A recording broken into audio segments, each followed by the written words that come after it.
everybody's doing well. Thank you so much for coming to the Newbern Redevelopment Commission. Thank you so much for all your sacrifice and what you do in the community. We appreciate it, and we appreciate your collaboration, conversation, and everything that you do. I'd like to welcome tonight. We have two new commissioner members. That is Commissioner Sarah Proctor. Welcome. Thank you. And Commissioner Sharon Bryant. Welcome. Thank you so much for being here. And we have ex officio Alderman Bess. Did you see Alderman? Okay.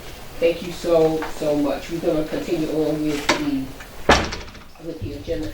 Before I start with the agenda, I want to say this is a special call meeting because we had changed our meeting place to City Hall, and we had to come back here because, of course, we know that there's work being done at City Hall. So this is a special call meeting because of place. And if I misspeak, thank you, Ms. James, Attorney James. She'll let me know, but. It is a special meeting, so what that simply means is you see agenda items 1 through 16. That is the only thing that can be discussed. It's what is on the agenda per North Carolina statutes, and so I wanted to make sure that we understand that. So if we could have. Just as a statement of clarity, Madam Chair, members of the Commission, there was a special meeting notice that was issued on or about February 3rd. It is a letter to our Executive Director here by the Chair.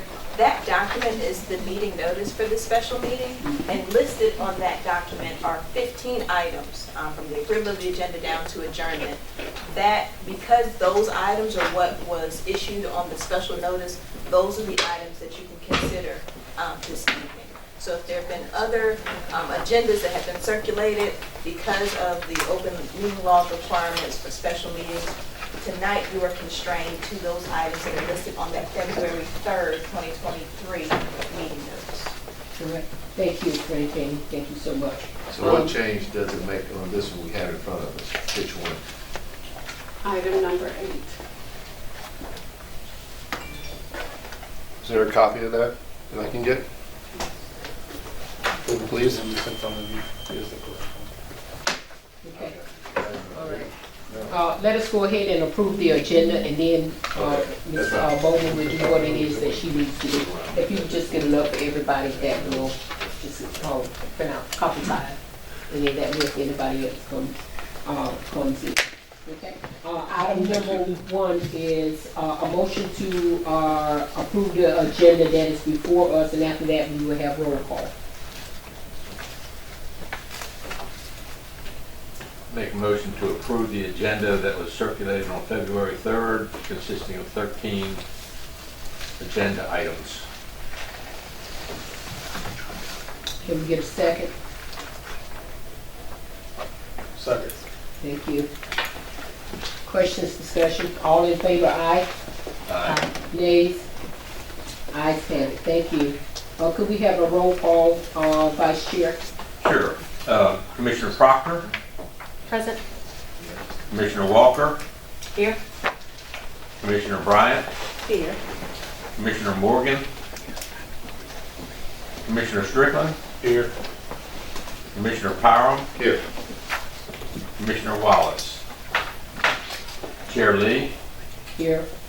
Vice Chair Paragoy, here, and ex officio members, Alderman Prill, Alderman Best, President. Alderman Royal. You have a quorum, Madam Chair.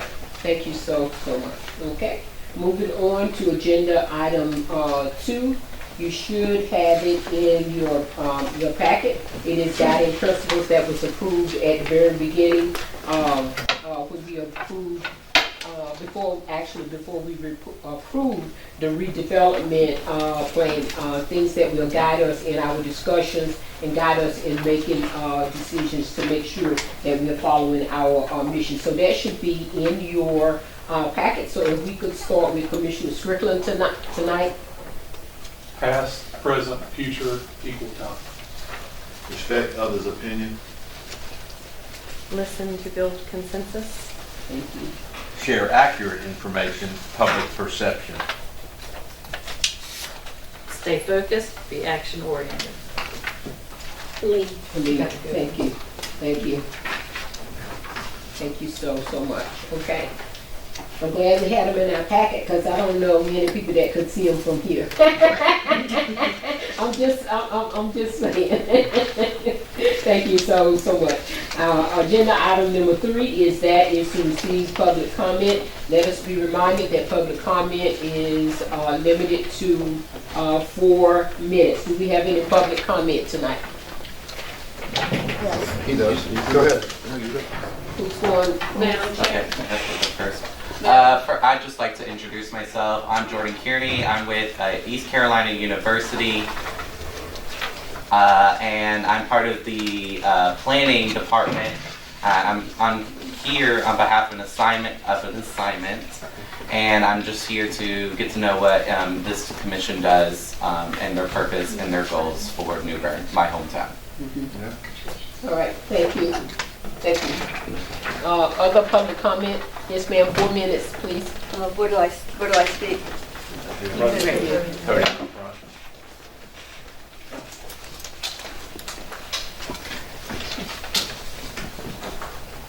Hi, I'm Ruth Cooper. I live at 1022 Colleton Way in Trent Woods. My husband, dog, and I moved here a year ago from Cincinnati. We love Craven County and New Bern. One thing we don't love is litter. And I think I've talked to some of you before, obviously Alderman Best at the Alderman Board, about wanting a really major cleanup, especially in the Duffyfield area. I think there was one done in about 2016. But, you know, there's been little ones done recently, but not a major one. They got Public Works involved, cutting down overgrowth and clearing up all these vacant lots that have waist-high grass and weeds. So anyway, while I rarely see litter in my area of Trent Woods, I'm surprised at how much I see in other places in Craven County. And while the county now does 4 clean sweeps a year, I don't think we have an organized program to prevent littering and illegal dumping of trash. Recently, while in the Duffyfield neighborhood, I asked the men from the Public Works Department who were resurfacing a street if any of them had taken part in the big cleanup in Duffyfield several years ago. One man said he had. He added he was very disheartened to come to the area again a week or 2 later and see as much litter and trash as has been there before the cleanup. I met with 2 other people in the Public Works Department to discuss stormwater management, and when I mentioned the recent cleanup, they also were discouraged about how much difference a cleanup would make if people didn't stop littering and dumping trash in the environment. Many people facing litter-filled communities feel disappointed about the state of their community and wish it were cleaner. However, they hesitate to remove litter from their community because of concerns such as disease spread, or injury from hidden needles. And I think, you know, one of your main goals is to improve the appearance of the redevelopment area. So I think removing litter and all of this other overgrowth would help. But people often feel a sense of futility in picking up litter as so much quickly reappears. You know, I've talked to people who've been part of Clean Sweep and other things, and finally they quit because they say there's not really a proactive plan to stop the litter or decrease the litter. While being outside is one of the best ways to boost our mental health, that effect is dampened when the outdoors is trashed with plastic and litter. Recently, last month, Pitt County announced and publicized an anti-litter campaign called Litter Free for You and Me. It has 3 stages. Part 1 focuses on education. Part 2 will involve banners hung at county buildings and a 4th grade litter cleanup challenge. Part 3, Tarp It or Ticket, will focus on educating the public on enforcement of fines for litter, illegal trash dumping, and unsecured loads, which can lead to potentially dangerous situations. They will even provide tarps to truck drivers so they can secure their loads. You know, my neighbor is Bobby Darden, and he says they even will give tarps to the truck drivers that bring in things to the big landfill out at Tuscarora. Anyway, almost 2 years ago, the Sun Journal had an article that said Stephen Ashley, Chip Hughes, Greg Murphy, and Steve Tyson are concerned about litter along our roadways. For 35 years, Texas has had a Don't Mess with Texas anti-litter campaign. Willie Nelson and others have done public service songs and announcements to prevent littering. They've reduced roadway litter by over 55%. My husband and I took part in Saturday's clean sweep. We picked up 8 big orange bags of trash and litter. And this was just from 1 block of Bloomfield, 1 block of Pavey, and 1 block of Green Street. 8 big bags. And we didn't get it all. Okay. I picked up litter with folks from my church along the Parkway by the Senior Tower on Wall Bellevue. I don't plan to keep picking up other people's trash. I hope not. People need to know I that, understand. people need to know that littering is illegal. You know, I recently was talking to a smart woman at my church, and she didn't know it was illegal. She knew it wasn't a good idea, it wasn't a nice thing to do, but she did not know it was illegal. People need to know that it's illegal, it has consequences, it is not okay. You know, perhaps signs that say, no littering, violators will be prosecuted, might help. I mean, now there's some really old signs that say no dumping or something, but they never mention that there might be consequences, at least the ones I've seen though. I think it's time for Craven County and New Bern and maybe the Redevelopment Commission to spend some time, money, and energy on an anti-litter campaign. It will save money in the long run. Perhaps the county and New Bern could join forces to help decrease littering, trash dumping, and unsecured loads. Okay. And I've got copies of what I just said, and also the Pitt County litter-free thing, and also just some samples of possible signs. Okay. And I have free T-shirts if anybody wants one. Okay. Okay. And I wore one as I was picking up trash in Duffyfield today, and when I came home and like rinsed it out, it bled, even in cold water. So these have been washed one time and dried. My husband did that as I was getting ready tonight. Okay. So anyway, and here's a copy for everybody, I think. Okay.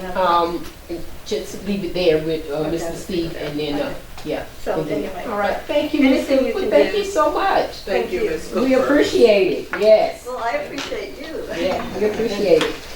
We used to have a mayor here that was really an advocate of getting rid of litter. Other comments, Mr. Frey? Limited to 4 minutes. Just, if anybody else was speaking with you or just yourself? Mr. Frey, for anybody to speaking with you or just yourself? Just me, thank you. Okay, all right. About the minutes from November 9th, where I talked about Jones Street, property on Jones Street that I wanted to build a house on and live there with my family. The process started in October. I contacted the city clerk and also the Katrisa, and found out that property was available and they were interested in selling it. So I started the process of making an offer, which is still at City Hall right now. My money's still at City Hall in the vault. So that November meeting, there were a couple of questions which there are not. There's only one comment that's on the November meeting. I think there were at least 3 questions from the commission. The commissioners were concerned that I was going to build something and not live there. They emphasized that they wanted a family to live there. And so that meeting went pretty well. The next month, I came back and was pretty much told to go away because the commission was in a partnership with someone they couldn't tell me who they're in a partnership with. They said that they had plans and they've been talking about this for 4 months. So I went back to the clerk and I told her I was confused because the commission the commission had told me that they were interested in selling this property. I had started the upset bid process, or I was in the process of starting the upset bid process. Everything was looking good, and then I was told to go away. There's plans. The commission has plans, so I went back and I looked for the past 4 months, and there was no mention of Jones Street for 4 months. And I went back even further and checked all the minutes, and there was no mention for the whole year on this property. That suddenly,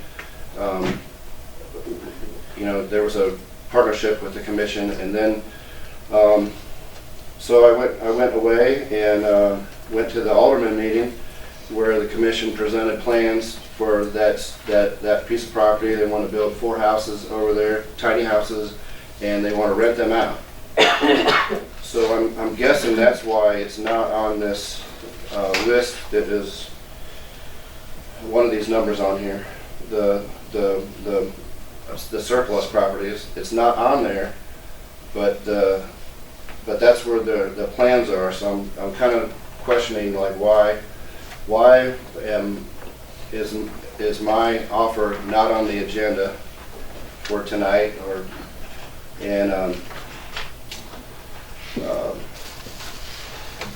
see, any more time? Yeah, It you just got seems about a like- minute and a half. It just seems like the plan that you guys have to build 4 houses and rent them out to people isn't what you were emphasizing when I originally gave my plan. You know, I said I want to live here. I want to build a house and live in this neighborhood with my family, where I've already been living for 10 years. I moved my business here 3 years ago, and it just seems like a perfect place. It's right across the street from the park. I go to that park almost every day. I walk through that park. I just think it's a perfect place for me to live.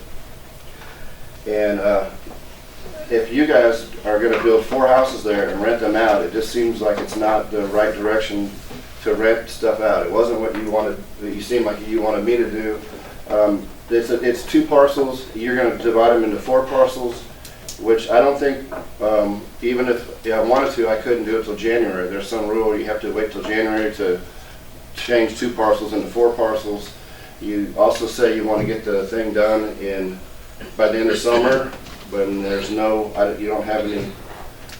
It just seems like an impossible task. It doesn't seem like I'm being treated fairly on this. I think that I should be on the agenda, or that property should be on the surplus list, or the upset bid process should have started. And if there is a partnership, you know, they should outbid me for it.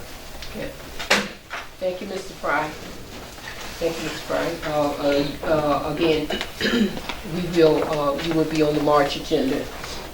Okay, thank You you. received the call today. Yeah, thank you. Okay, thank you. Let me ask you a question. And I need to direct this to our attorney. What's the process he's asking for right now? Are we in line with what we're supposed to do based on his conversation and based on where we are with the property that supposedly is going to be done? Where are we with that? What can we do? I think your question is, has the commission followed its adopted policies for selling property in the redevelopment area? Okay. To that question, and I don't have those policies in front of me today, generally, someone who's interested in purchasing a property by the Redevelopment Commission will come make a presentation. That presentation will be digested by the housing work group. They'll come back and make a recommendation to either initiate the upset bid process or reject the offer. Okay. Back in, I think it was December, if I'm not mistaken, Mr. Frey, as I understand it, made an offer to purchase, which was subsequently rejected by the commission. I think later in December, Mr. Frey presented a second offer. As I understand it, that second offer to purchase has not been presented to this commission to date. So the first offer wasn't accepted? That is my recollection. And Mr. Frey submitted a second offer.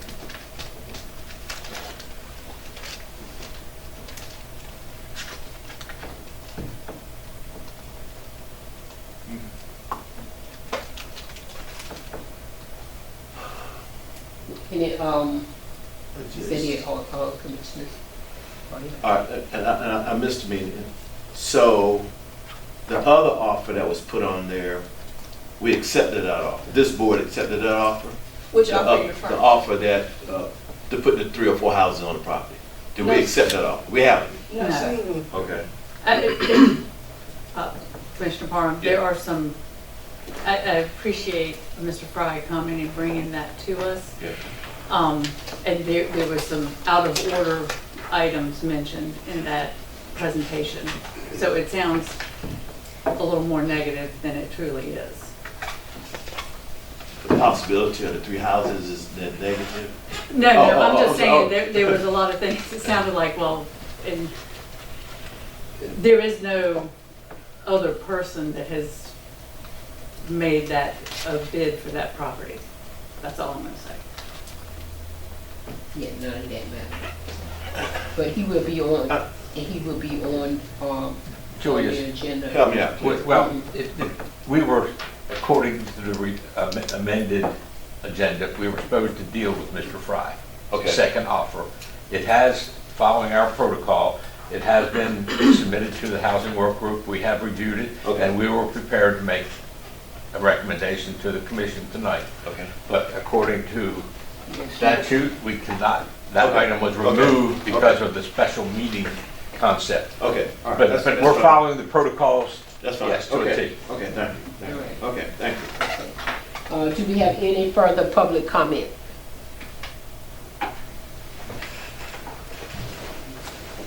Okay. Yes, sir.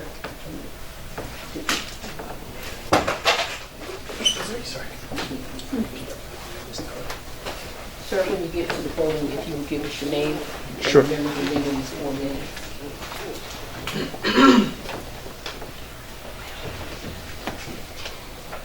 My name is George Casato, and I was helping Mr. Frey with his proposal. And the first proposal, just to make things a little bit clearer, because there's a lot of confusion. I know board minutes have been placed out there and drafted, and then they were not approved from that previous meeting after his presentation.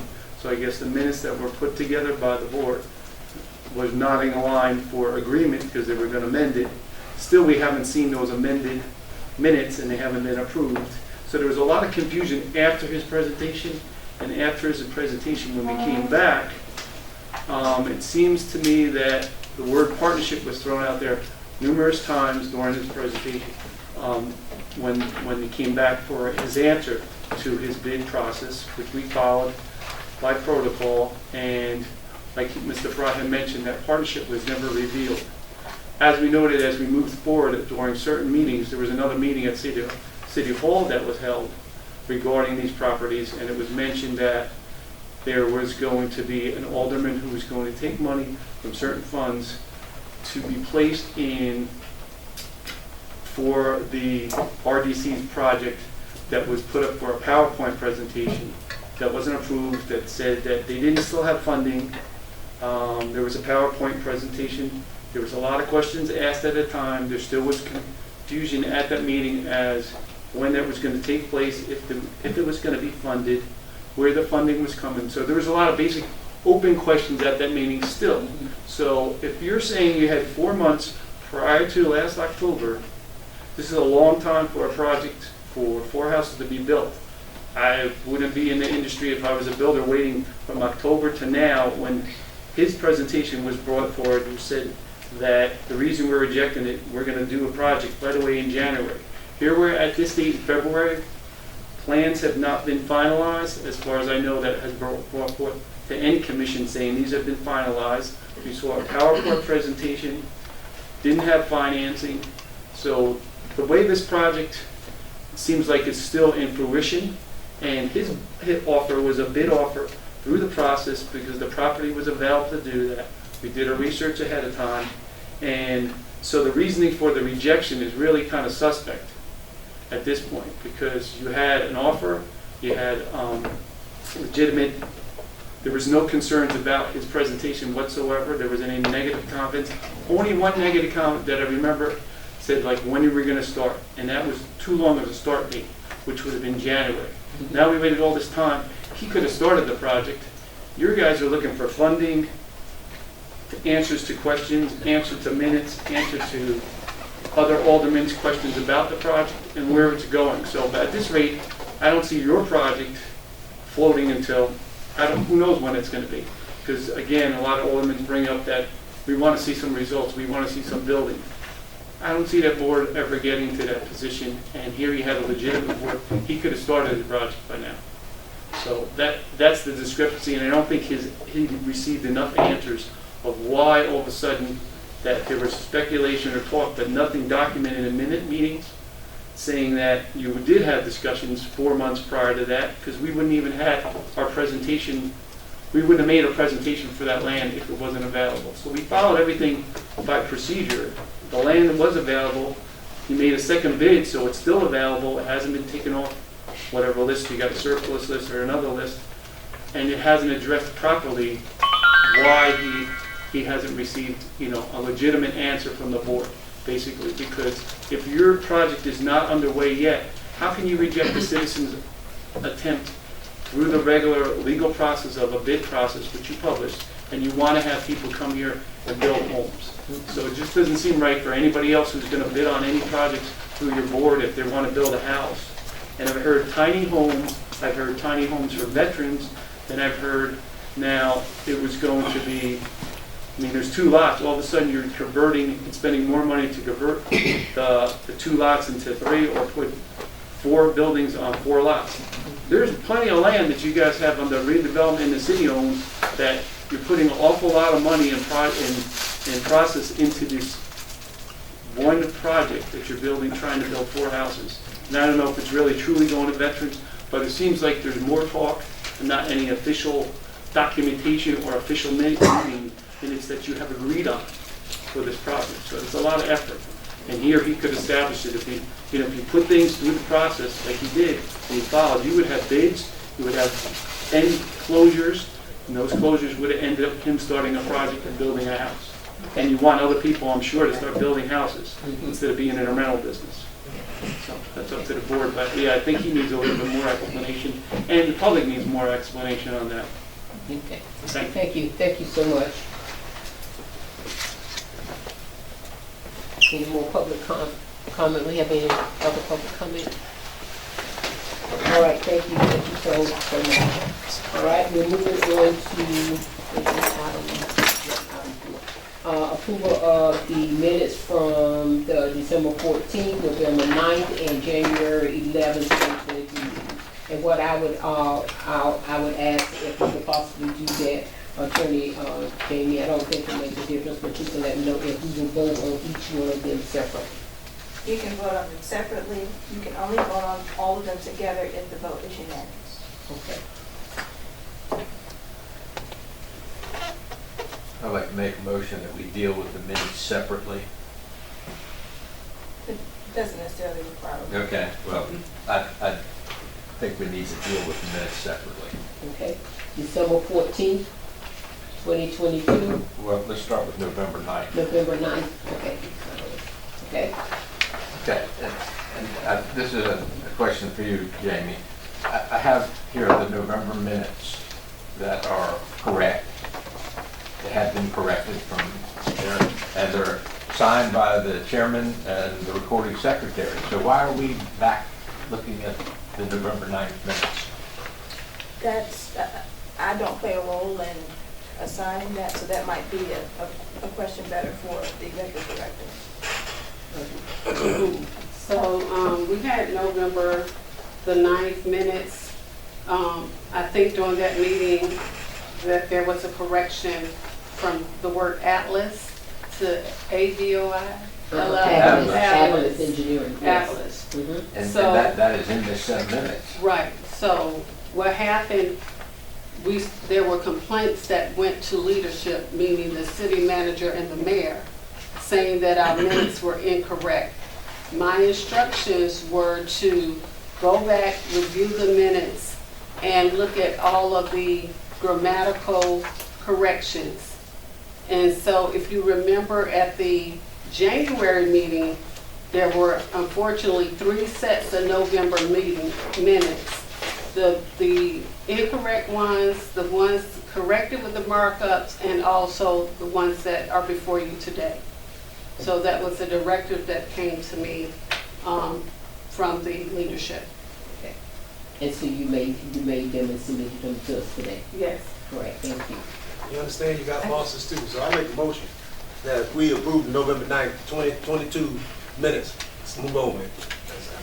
I would still like them to be corrected, Yeah, as we noted. They're But you not. said, he just said. No, the old ones were, but the ones in our package tonight are not. Oh, no. Okay, all right, let's hold on just a minute, everybody. Okay, so you made a motion. Let me have a second, and then let's have I discussion. withdraw that motion. You I withdraw. totally misunderstood what Kip just, I thought he Oh. said what he was holding in his hand was correct. It They're was not. correct. They're the old ones. So That- the ones we have in The our ones packet that we is had not. previously approved were correct. The ones that have been resubmitted for us to consider tonight need to be changed. The same atlas Oh, okay. error is still in this set of minutes that we have here. Okay, okay. So you can make the motion to approve them with the change of atlas to atlas. That they be amended. Would you do that, sir? Make motion that we approve the amended with the corrections stated Okay, in this meeting for the November 9th, 2022. okay. All right, can we get a second? I'll second that. All right. Further discussion? All right, all in favor, aye? Aye. Nays? Ayes have it, thank you. December 14th.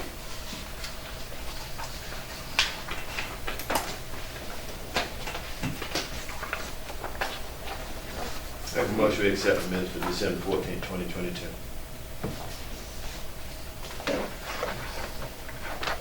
Do you have a second? I'll second it. Okay. Questions, discussions, any further questions, all right? All in favor, aye? Aye. Nays? Ayes have it, thank you. Right, January the 11th, 2023. Madam Chair, I make a motion that we table the approval of the January minutes. There are segments of it that are missing. And so we should I would say that we table the approval of these minutes until they can be corrected and resubmitted to us next month. Okay. Second, okay. All right, questions, discussion, all in favor, aye? Nays? Ayes have it, thank you so much. Okay, item 5, receive a report from the strategic planning session conducted on February 4th, 2023.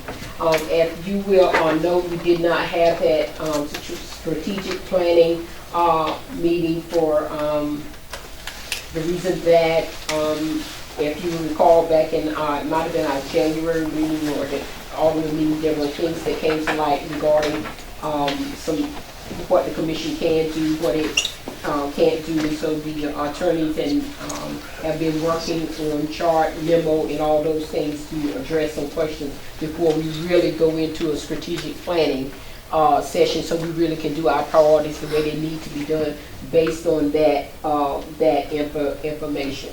And so I would ask if Attorney Jamie would just give a small synopsis of that, so they will understand why we didn't have, because that's our reason for not having the meeting. Would you like me to do that now, or would you like me to address that later in the agenda? If you could address it in under one of the other items, but I want to just let them know that you would be addressing it. Sure. Okay. I'm happy to address it whenever. Okay. All right. Okay. All right. Thank you. Okay, item number 6, discuss the process for nominating and electing a chair and a vice chair. The commission was seated in August of 2018, but the commission was adopted, ordinance was passed to create a redevelopment commission in February of that same year, but we were not seated until August. And so wanted to just open that up for discussion, either to have elections in March or move them to August based on the time that we was, that we were seated. It is fully up to the commission, but I just wanted to open it up to see if you had any thoughts on that. And then doing it later too will give you an opportunity to think about it, see if that's something you want to do or whatever. So, thoughts? Yes, Commissioner Wallace. You I ain't were say nothing. Did I say you said it in fact? No, ma'am, but No, I'm I didn't say it. I'm just listening. Yes, ma'am. You were looking at me, so I just thought, sure you had a comment. Ooh, no, I'm good. Any thoughts? Yes, sir. Madam Chair, especially in light of our 2 new members coming on board and having an opportunity to kind of delve into things, as well as the terms of current board members expiring right around that same time, it would make sense to me for us to wait until an August timeframe to put new leadership in place, because the board has obviously changed and it will continue to change as we go forward. So that would be logical to me to wait till August. And all the board members' terms expire in August on different years. That is the way that in which it was set up. So, all right. Other thoughts?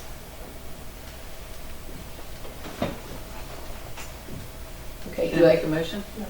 Okay. Okay. All right. So August is the deal. August is it. All right. August 2020. So nobody can move to Charlotte. All right. Thank you so much. Moving on Just to. recording that. This discussion. Okay.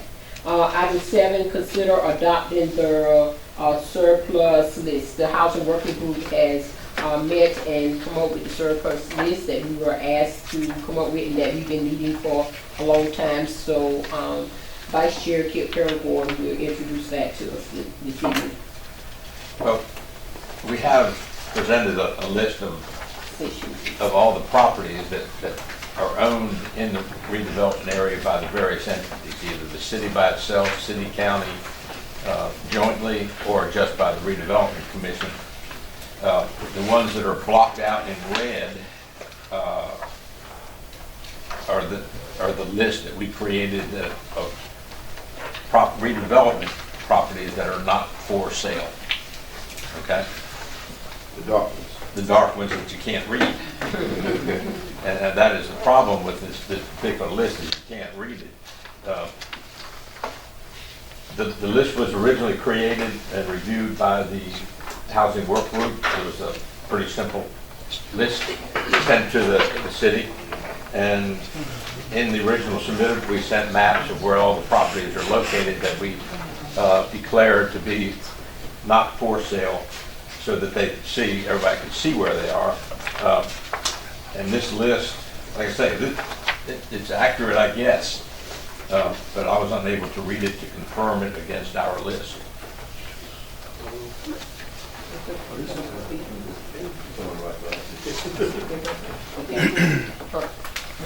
Everybody has a copy of.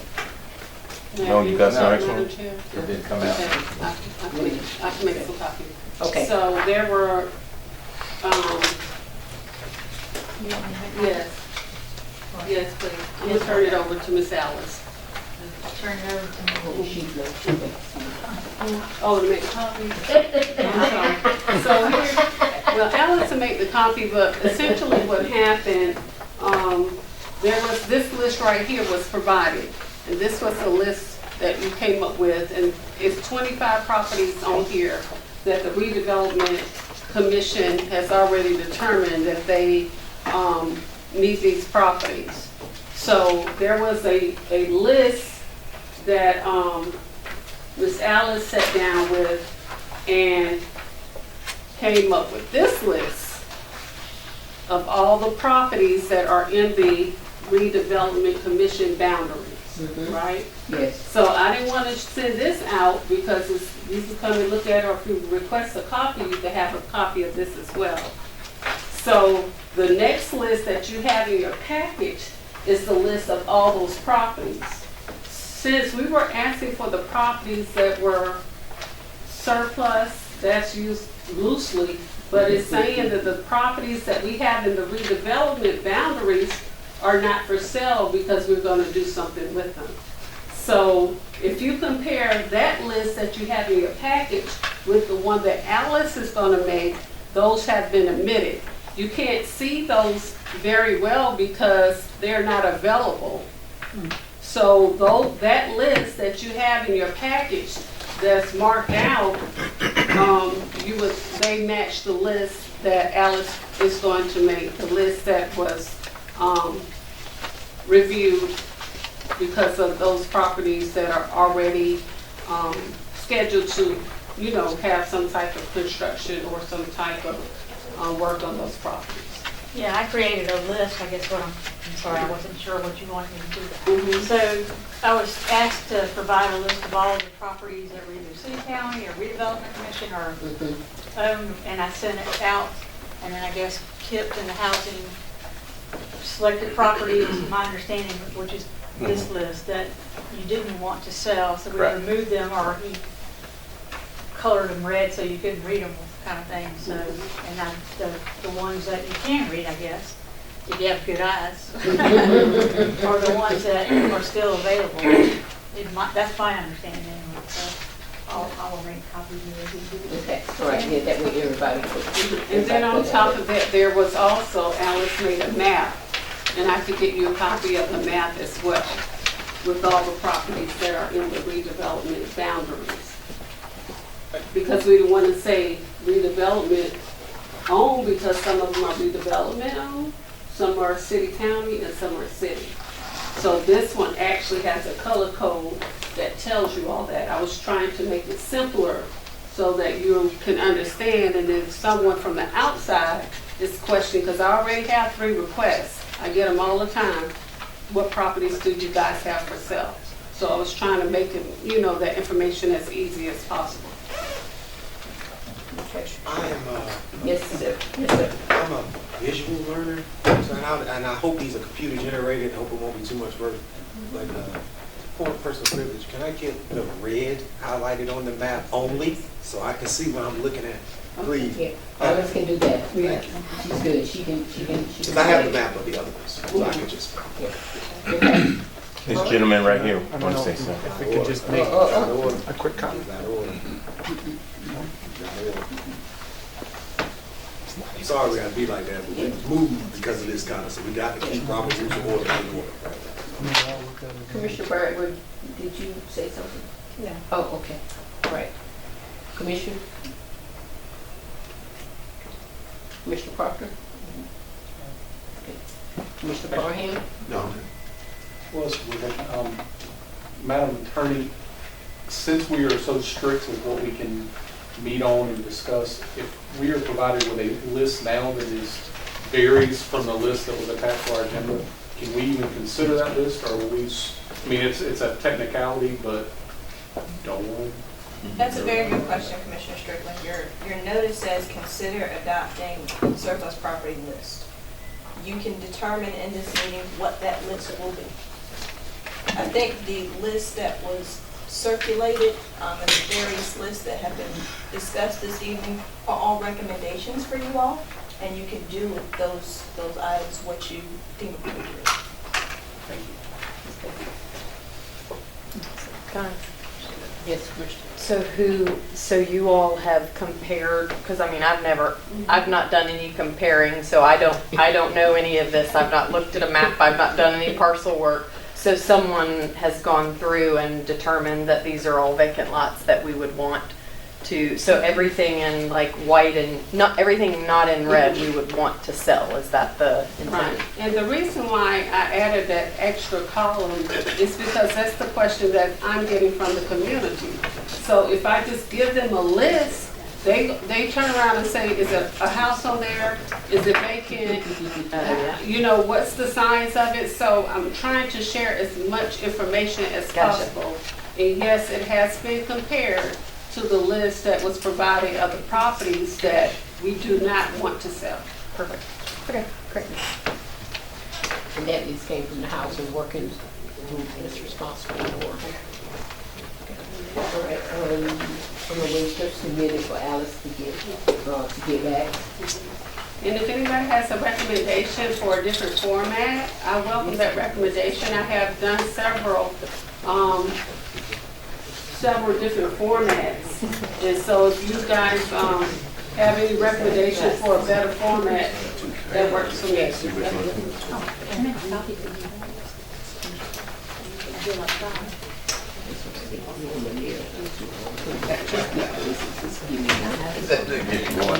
it, thank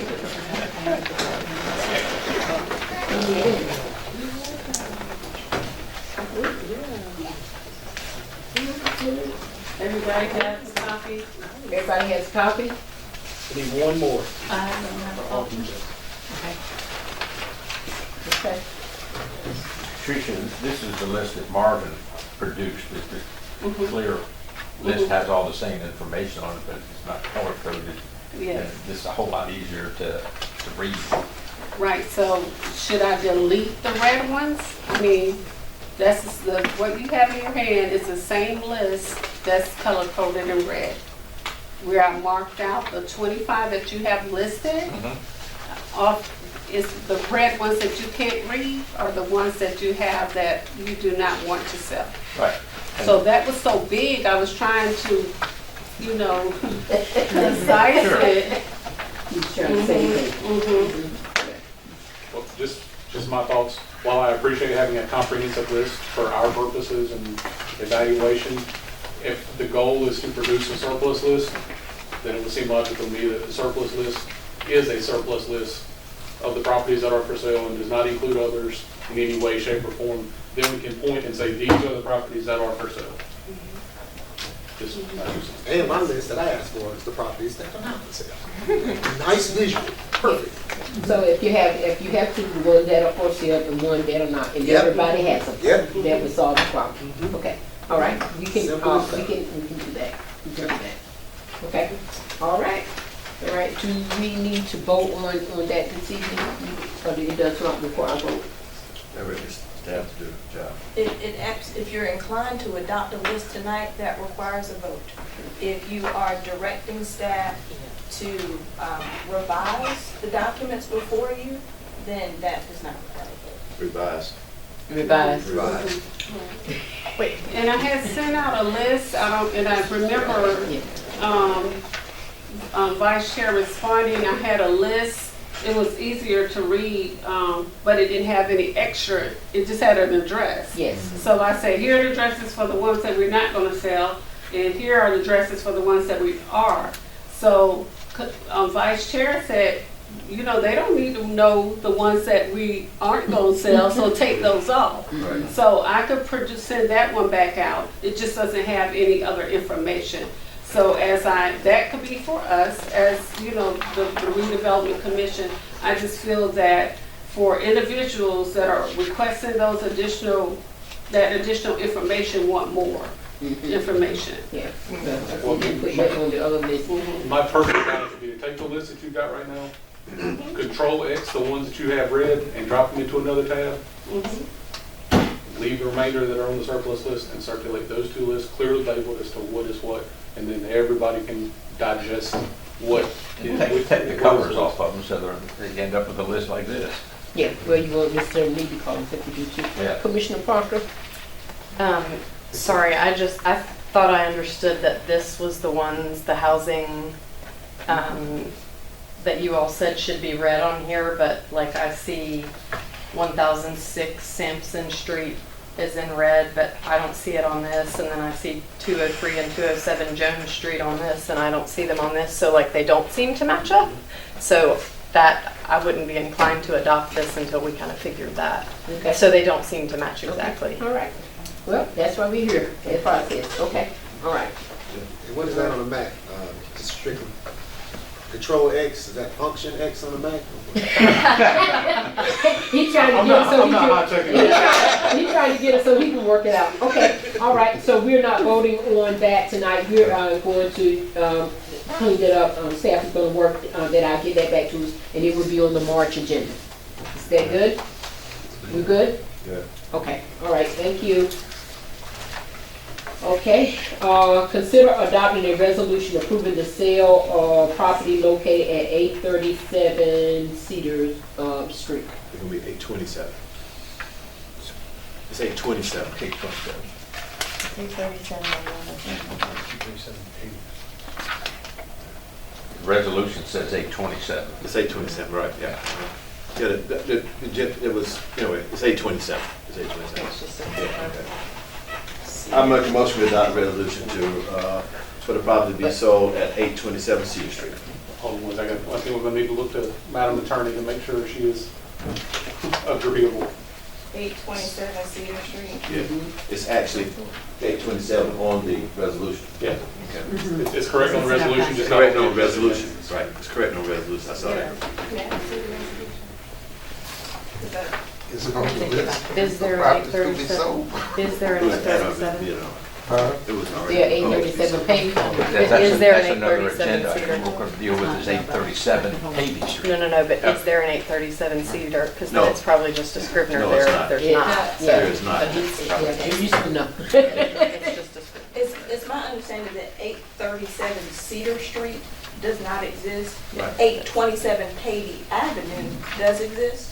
I think the gentleman by the name of Mr. Roberts Mark came before Roberts, you yes. in January to make a presentation. There's Mr. Roberts right there. And perhaps the agenda item should be pertaining to 827 Pavey Avenue. If that is the case, procedurally, that would be to initiate the upset bid process, not to approve any sale, as I don't think a bid has been placed, and that property is owned by the city and county. So it might be appropriate to move on from agenda item number 8. Yes, sir. Jamie, this situation with Mr. Richards, we took care of probably several months ago and approved it to Yes, be sir. for sale. 827 Cedar Street is actually on, I think, the Board of Alderman's agenda Yes, for the it is. 14th. Yes, For the Board of yes. Alderman to approve that Right. sale. So the Cedar Street property, there's nothing else for you all to do at this juncture. The Pavey Avenue property is not properly before you this evening. Okay. I'll withdraw my motion.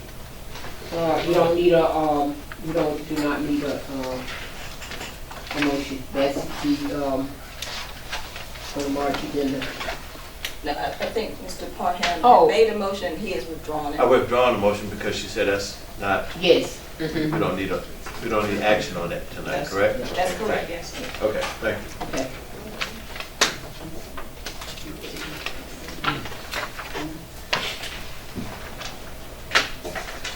All right, thank you. Consider approval of the ARPA funds that originally allocated by the Board of Alderman from Ward 1, 2, and 5 to 908 Bloomfield Street, known to many as the Mccotter House, and reallocated reallocated to the Health and Wellness Center. And what that is when the city gave us $350,000, it was to renovate, repair the house at 908 Bloomfield Street. And so what has happened is that would have been close to $500,000 to renovate that. And so it was decided that the Health and Wellness Center would be located there instead. So that's what we need to do tonight. Those funds need to be reallocated, and so it requires a resolution. Do we have any questions from the commission? Everybody familiar with that? Is this, I'm just trying to understand, is this more of like a technicality? Because all the process has been Yes. in place and voted on, we've all decided what is happening with the Yes. property, it's just the name of the money goes from this allocation, so it's really a technicality at Yes, this it is. point? Yes, Okay. it is. We're not changing any decisions we've made? No. Okay. No. Questions? Commissioner Wallace? No. Okay. Waiting on this agenda item right here. I didn't want all your work to go in vain, so I wanted to make sure. Yes, ma'am. Yes, ma'am. Commissioner Bryant, any questions? No questions. Okay. Commissioner Walker's already spoken. Vice Chair Paraboy, questions? Other than the motion. Thank you. Commissioner Parker? No. Commissioner Parham? Commissioner Strickland? All right. I'll make a motion that we approve the ARPA funds being designated to the Health and Wellness Center and be removed from the allocation to the Mccotter House. And just as a point of clarity, Mr. Vice Chair, I think your motion was to recommend to the Board of Alderman Sure. that they change the allocation. Yes. Thank you. All right, do we have a second? Second. Right. Any further discussion? All right, all in favor, aye? Aye. Nays? Ayes have it. Thank you. Thank you. Next agenda item is considering adopting a resolution to approve the execution of a contract with Ed Munford, owner of the third property in estate investment group, to remodel the home located at 911 Eubanks Street. Attorney, would you like Vice Chair to, or Commissioner Walker talk about that process, or do you need to talk about the process, other process first? I'm happy to lead the comments on this particular agenda item. So as you know, in January, several of your fellow commissioners made a presentation to the Board of Alderman, which has generated some questions about whether the Redevelopment Commission, this commission, can be a landlord leasing property on a long-term basis. And after some statutory research and consultation with the school of government, our office is satisfied that the commission, as it has been organized, does not have the authority to be a landlord on a long-term basis. Why am I making that distinction? Because in the redevelopment statutes, which are Article 22 of Chapter 160A, your redevelopment statutes, there is a provision that allows redevelopment commissions to lease in conjunction with an ongoing redevelopment project. So for example, if the commission is renovating 123 Maple Street, and someone is going to be displaced pursuant to that renovation project, you can then lease that the occupant of 123 Maple Street a structure for a short term until that project is completed. However, entering into leases and having housing stock specifically for rental on an indefinite period is not what the legislature has endowed you with the ability to do. There are other redevelopment commissions, other types of compositions for redevelopment commissions where they can, but those powers have not been bestowed upon this commission. So I have had several conversations with many of the commissioners. There's been lots of consultation to say, okay, what then now? If we can't rent, what can we do? And the commission certainly can sell, and there are a number of other powers that the commission has at its disposal. My office is going to be submitting a memo and a chart to you at an upcoming meeting. That way, for the benefit of our new members and for a refresher of some of our more seasoned members, we can all sit down together and go through exactly what the statute says you have the power to do and what tools you have in your tool belt.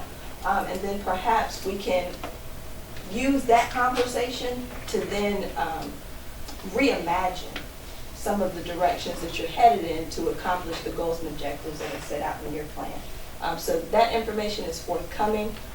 As always, feel free to reach out to me if you want to have a deeper dive into that conversation before the March meeting. But I think it's important as you deliberate on this particular agenda item that you know that this structure or any structures that you own in the redevelopment area cannot be leased on a long-term basis. Thank you.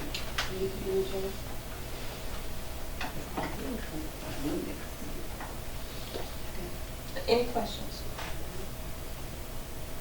So, bottom line is that any properties that the redevelopment commission owns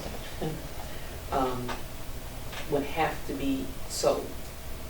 Cannot be rental property. They can't be rented, so you can exchange them, you can sell them using the upset bid process, you can sell them for $1 to an entity with a public purpose. There are a number of different varieties and pathways that you can utilize. Unfortunately, long-term renting is not one of those options. Other questions? Right.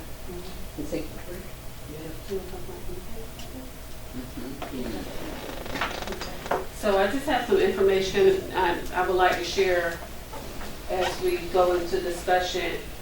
So if we move forward with renovating the house, we have a purchase order and we would have to enter a contract.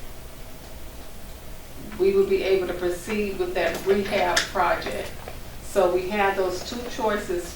For the Eubanks property, we are either going to renovate it, rehab, or are we gonna sell it?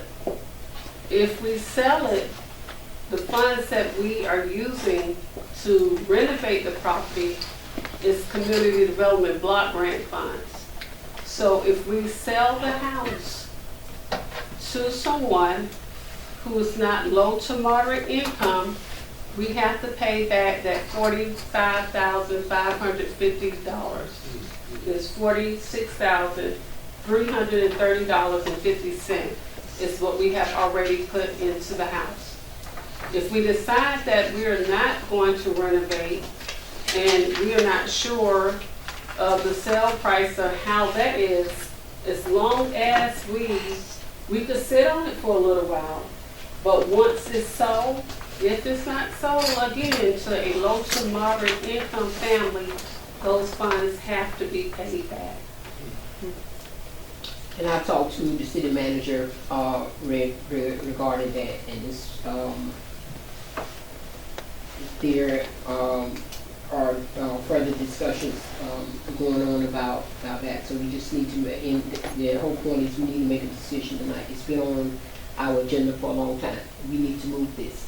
We need to move. The housing working group have talked about it, seems like for 3 years, but it hasn't been 3 years, but it seems, I'm just being honest, it seems like that because it's been a lot of things. And then in light of what our attorney just told us about the different things that's going on and stuff about, regarding the rental property things that the commission can and can't do. Like I said, I had a long conversation with the city manager today. So we're at the point that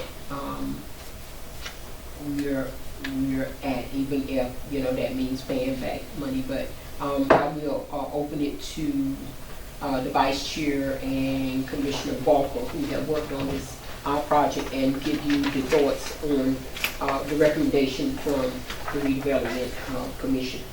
The work group. Work group, excuse me. Yes, the housing work group. Okay, I'll do some preliminary especially for our new members. Beth's done the bulk of the work. Yes. We were asked by the city to take this house, which is in a site that is going to ultimately be the Stanley White Recreation Center. And it was a good house. We evaluated it, brick house, and had good bones.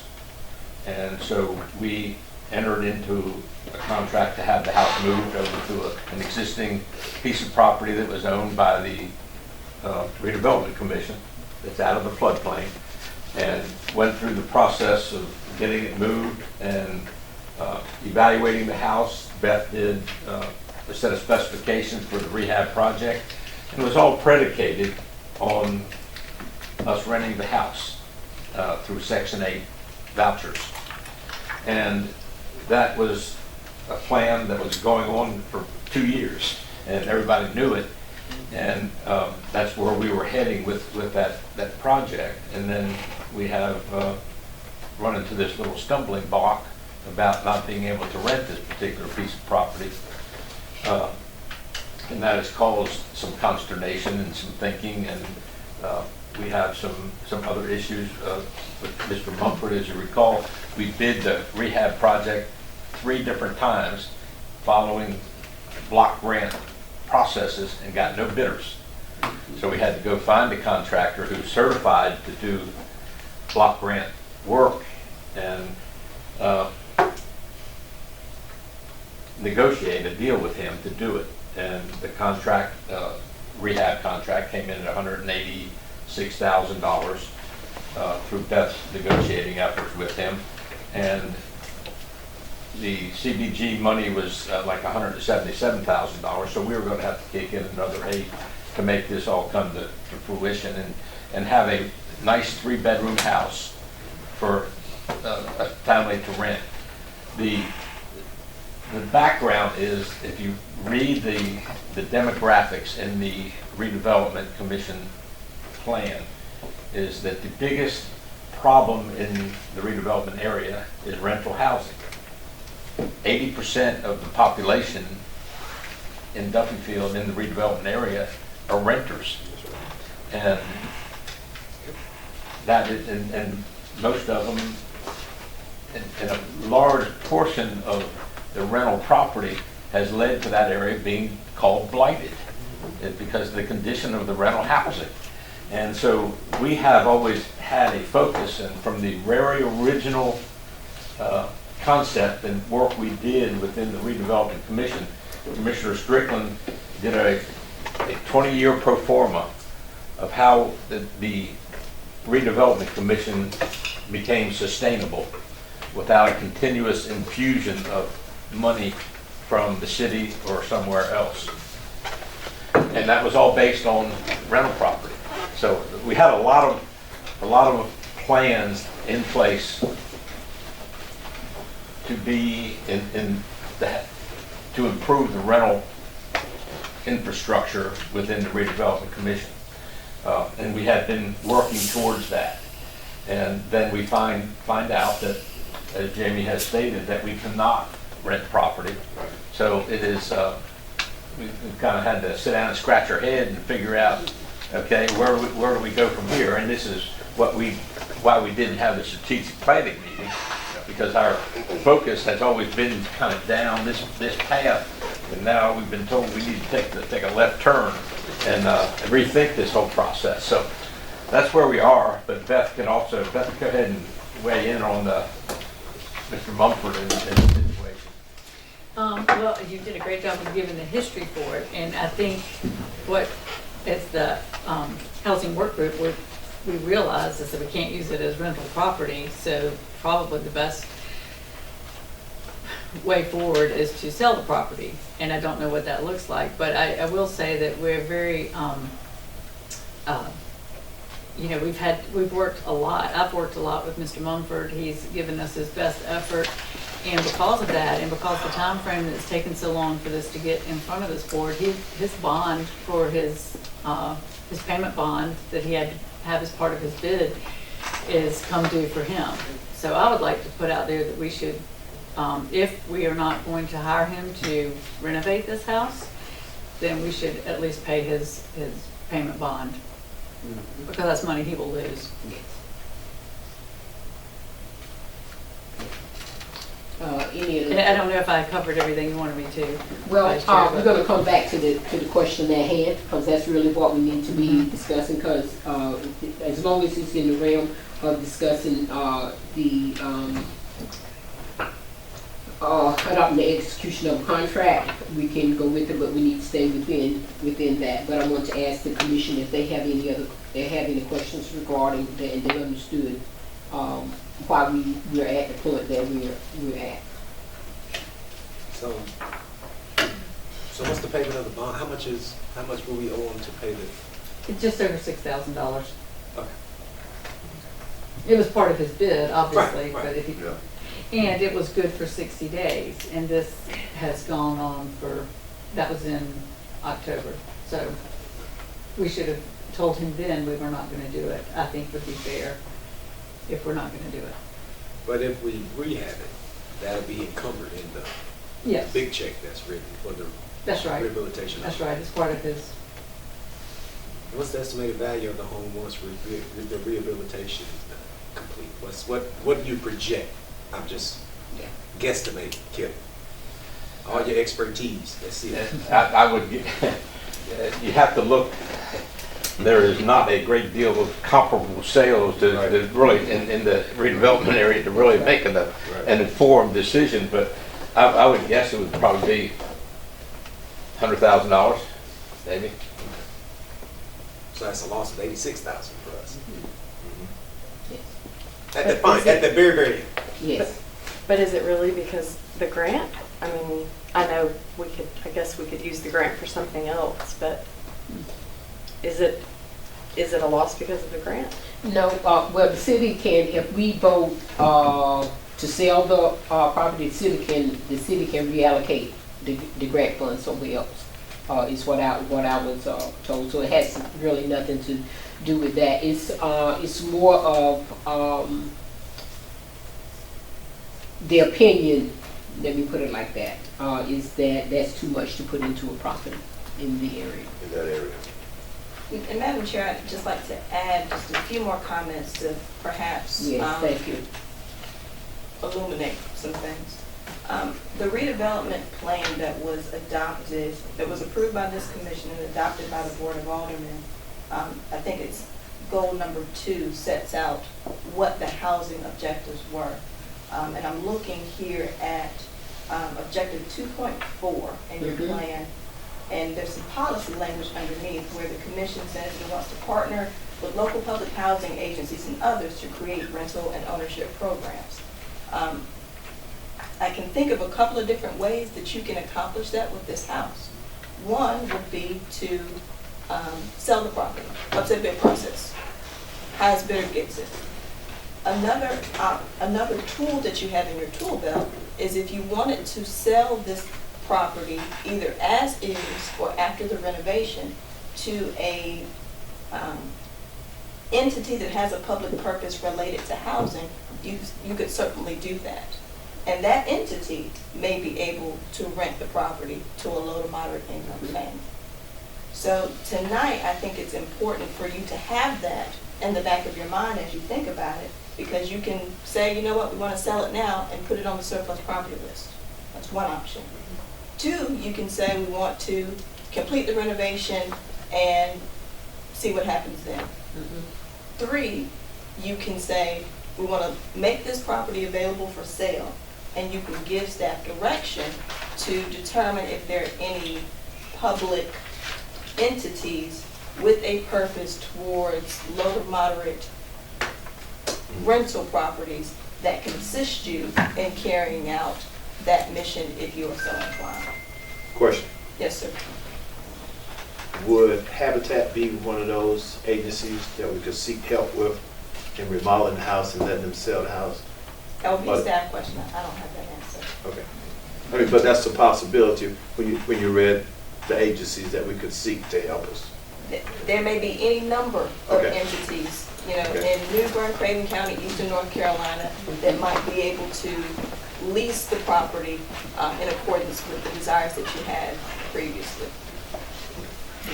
And the reason I ask because, you know, Habitat is the one that wants to put homes available for those that can afford the you know, the most expensive houses. So I'm saying our idea with the money, you're saying use the money so that it can be affordable, correct, for people that meet that criteria. So, and Habitat does that. That's what I'm saying. Would Habitat be the one? Be an agency that we might look at? That's quite possibly, I think. Okay. And I'm ignorant to a lot of what Habitat does, but it's my understanding that Habitat is primarily towards home ownership. Right. They may have a rental property. I don't have that information, or a rental program, but that's something to investigate. But at this juncture, I think the decision is, do you finish the project, or do you pursue conveying the property as is at this juncture? Okay. So on the agenda for us, again, and we can certainly discuss that Autumn upon here. We can't make that decision tonight. That's right. Yeah, the decision before us tonight is whether or not we're gonna execute a contract to rehabilitate this property. That's the agenda item. Yes, Commissioner Parker.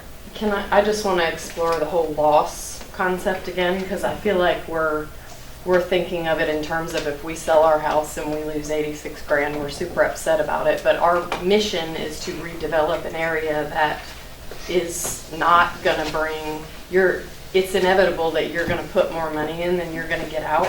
So you said a loss is not going to look good. Well, it's not going to look good, but we're going to take losses probably on every property for a long time until the area gets nicer. Yep. So that's my thought.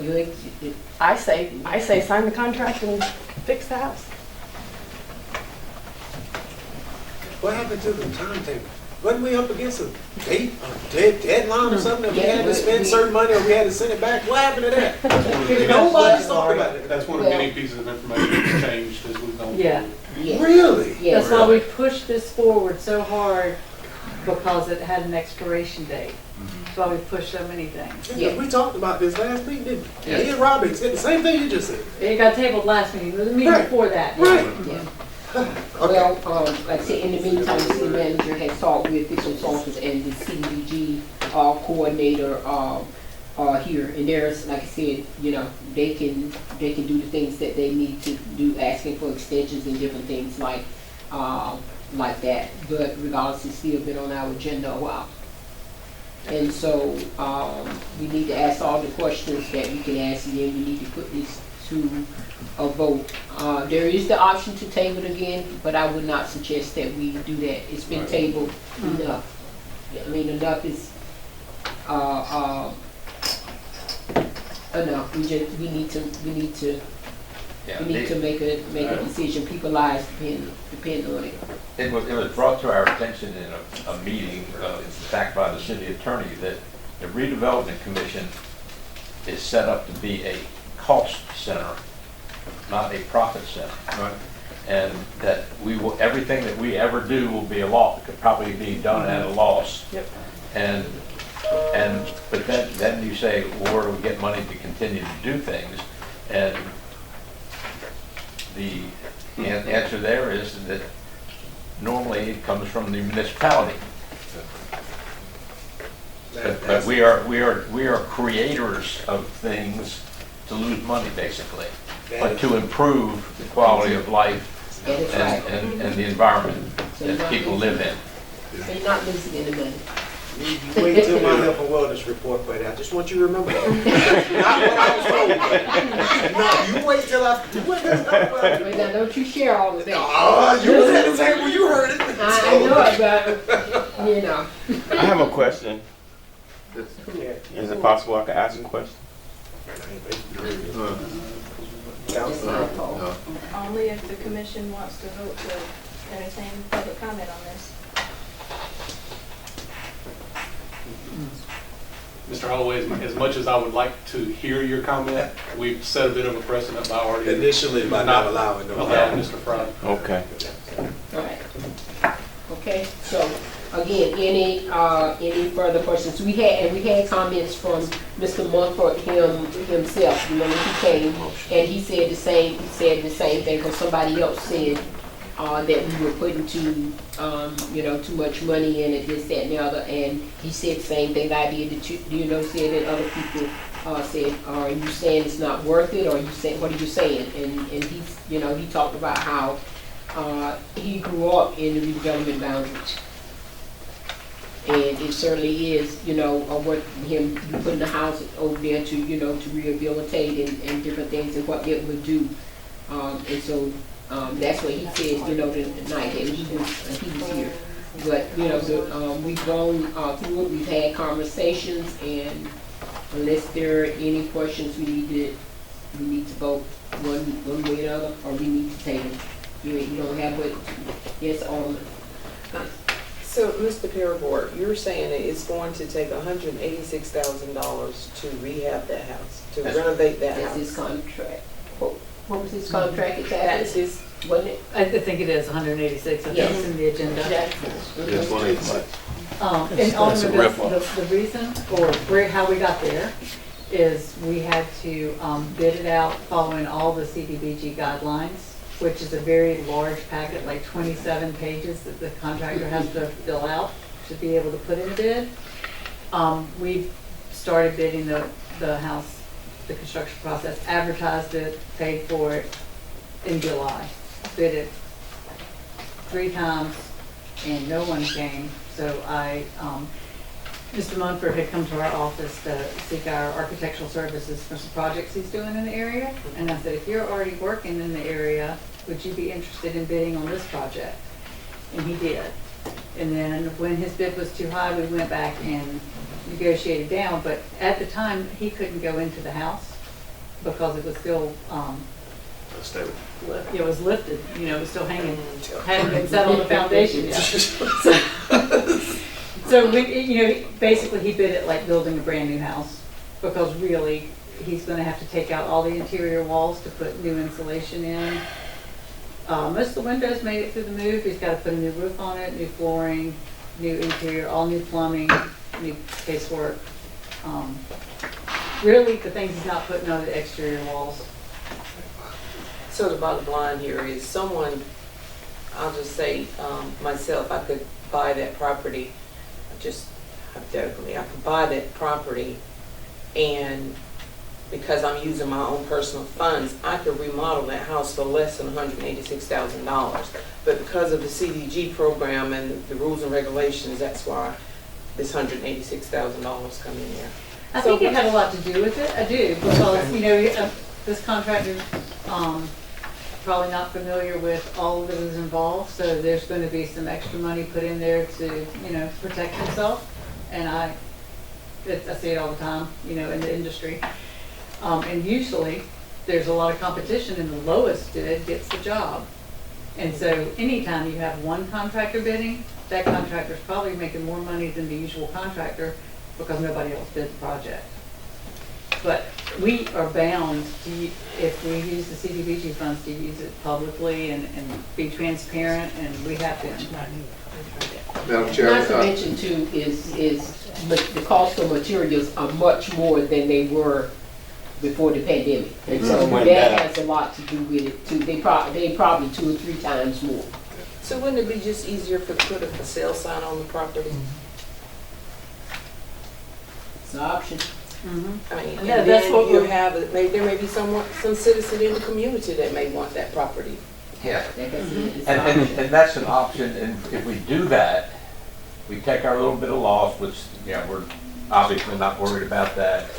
But it also frees up that amount of CBG money to be used elsewhere in the redevelopment area to rehab houses or do whatever. I thought Okay. it was going away somewhere else at the No, DPW. no. Okay. That's what we were told. Well, yeah, we were told a lot of stuff, and it's a whole How lot big of is this house? How big? 1,300 square feet. Okay. Commissioner bedrooms, Parham, one did you have bathroom. some? Did you have something else? No, I just heard another comment. I'm kind of leaning for. Well, Huh? Go ahead, say it, Parham. I'm sorry. My motion is, hey, put a for sale sign up, take our loss, learn from this process that we've gone through, and let's move on. Before, excuse me, can I interject? Finish first. I'm through. No, well, let me also say Come in. that was on the Housing Work Group's last meeting agenda, Yeah. and that's the recommendation that we also have. So, So, okay, all right. and free up that money to be used. Well, why didn't you tell us that from the start? We would have been bam through with this Well, already. No. You got to have discussion. Come on. I got you. That's right, everybody's gotta be You know, engaged. you know. So Madam Okay. Chair, if I may, again, I just want to remind everybody that this is a special meeting, so we can Yes. strain to what the notice is. And the notice says, let me pull it up. Execute. Consideration of approval of the ARPA funds. No, ma'am. No, consider the wrong one. To- A resolution to approve the execution of a contract with Ed Munford. So if the commission is inclined to sell this property, then perhaps the motion would be to add 911 Eubanks Street to the surplus property list, effective immediately. Okay. But Because didn't we punt on the surplus list until next meeting? You did, Yeah. however, the person who made that motion can reconsider. And the surplus property list at this juncture could consist of one property. Okay. Why can't you just, Could we just say, the resolution is to not approve There you go. the execution of a contract? You could do that, but that doesn't get us any closer to a sale. You had to wait till March. You'd have to wait till March to move forward with any type of sale. I see. Commissioner Wallace? Oh, okay. Just that, is it appropriate to ask, has other people asked about buying the property? Have you had interest in it, Patricia? Okay. yes, there's a gentleman right back here. No, we're not taking any, we're not taking, can't take any. I know, I didn't say that he could speak, but I'm just saying, there's a gentleman right back I here. just wondered if raising I his saw, hand and has an I interest. saw his hand. I know what he's saying this morning. Okay, then. All right, well, I got a question. Okay, this, Yes, we, commissioners, we need to move on. I wanna make sure we have full discussion, but we need to move. Yes, sir. okay. So here we go rushing again. We got here because we were rushing against the deadline. We're rushing again. And everything is not clear. Not to me. I'm gonna be confused as well. Whether this or that, what goes back, what day is what. I mean, there's so much that's been thrown in there. So why are we rushing? Why can't we put it up to 7 March? So we can get our act together. I know I'm not the only one that is taking questions. I know I'm not. So why are we rushing? I mean, we rushed to get here. That's why we're here in the first place. Why don't we just, until we can have an in-depth discussion where we get on the same page and then go for sale in March? I guess we got to pay the man AGs. We want to pay him anyway. There's a question there. There's a about- question about paying him. Oh, Without performing the contract. I'm not saying it can't be done, but that's something I'd like to reflect upon. Correct. Did one of y'all have a question? The only thing I'll add is just for the record, because we were talking about what the loss would be on things, is there's already $40,000 in the equation. So we would in effect wind up with a $226,000 investment that, per our best housing guru at the table, threw out a guesstimate of $100,000 worth of value. So it would be substantially more than just the 186. And Sell the property. to Commissioner Wallace's point, if the inclination of this commission is to not sell the property, then you can make a motion to that effect tonight. You can unpack what the sale looks like in March. You can bifurcate that process if you'd like. I think there might be some question about knowing which way the CDBG funding allocation needs to go at this juncture. So if you'd like to use the allocation for this house, you have an opportunity to do so. If you know you don't want to, then you can make that declaration tonight. Like I said, I've spoken with the city manager. It can be reallocated, and it doesn't say that we can't use, they won't give us CDBG funds in the future. It will not say that. But we want to make sure too that we protect the integrity of CDBG, because though our city is an entitled city and it doesn't get millions of dollars like another city, it does get enough funding to help a few persons. You know, So selling it as make sure that is. we do not put that in jeopardy. So selling it as is what we're talking about, with no refurbished, no nothing. Right. Right. Alderman Beth? So the CDBG funds were 176,000? Is that right? Okay. Yes, 76, 77, yes. Let me get Alderman Creel back here. Do you have anything you need to add? No, I have. Okay, all right. Just to make sure. So, another one? Just for Madam Attorney, if we choose not to go forward, do you need a motion to decline executing the contract? Yes, sir. So moved. Second. All right, you heard the motion, you heard the second. What was the motion again, bro? I want to make sure I'm clear. We declined the opportunity to execute a contract with Mr. Munford on this, rehabbing this property. So we will not execute a contract. So we're not using the CBG. We will not execute a contract with Mr. Munford on this property. But we will not lose the CBG funds. You lose them for that project, yes. For that project, okay. And for discussion purposes, I'd be remiss not to point out that we do not yet have any list of property that is deemed not available. So I will look into the camera and say, any public that's interested in making a bid on this property, we have a process documented to follow. So please reach out to City Hall with your offer, with the acknowledgement that we do have $40,000 invested in this property. That's a great commercial. Oh, Steve, oh, that was awesome. That's one of the best meetings we've ever had. Second. We gotta say, question, any more questions? Question, discussion? Okay. So I'm gonna read to make sure I don't miss anything. If the redevelopment commission decides to sell the property and not proceed with the renovations at this time, they will need to give the executive director a letter to the city manager explaining their desire to terminate the sub-recipient agreement for this project. This will not preclude that the redevelopment commission from requesting additional CDBG funding in the future. So let me just give you a little bit. So we received funds that were allocated in 2020, right? We received funds that were allocated in 2021. We did not get an allocation of funding for CDBG in 2022 because we didn't spend the 2020 and the 2021. We're not going to get an allocation for the 2023 because we didn't spend that money. So I just want to let you know that on the February the 20th at 6 o'clock, there's going to be an open forum, a public hearing about the CDBG funds. There was a RFP that went out. There were 3 to 5 organizations that applied for CDBG.